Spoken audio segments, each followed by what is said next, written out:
الحمد لله رب العالمين، والصلاة والسلام على مبعوث رحمة للعالمين سيد الأولين والآخرين محمد صلى الله عليه وسلم.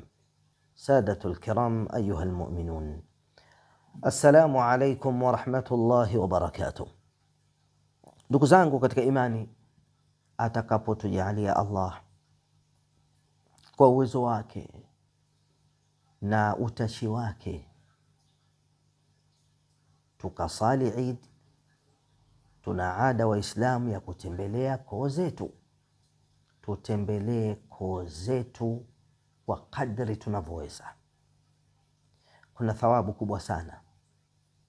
Silatu rahim kaihusia Allah ndani ya Qur'ani kuwa mtu akiikata basi anaingia katika makasiriko ya Allah, katika laana. Na Mtume katuhusia, kasisitiza kwanza, hatha almaula azza wa jal, kisha Bwana Mtume sallallahu alaihi wasallam. Kwa hiyo tutembelee koo zetu, tukawatembelee jamaa zetu na tusiwakate.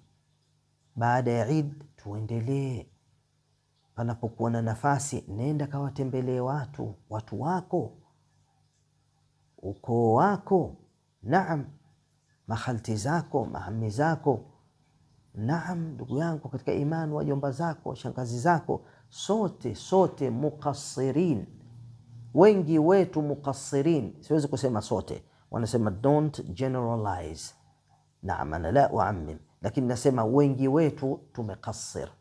Kwa hiyo alaina an narji'a ila Allah, tunarudi kwenye aya inayosisitiza kutembeleana. Naam.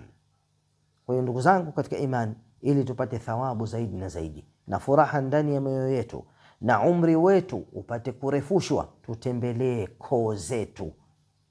Wa sallallahu ala nabiyyina Muhammad wa ala alihi wa sahbihi ajma'in, walhamdulillahi rabbil alamin.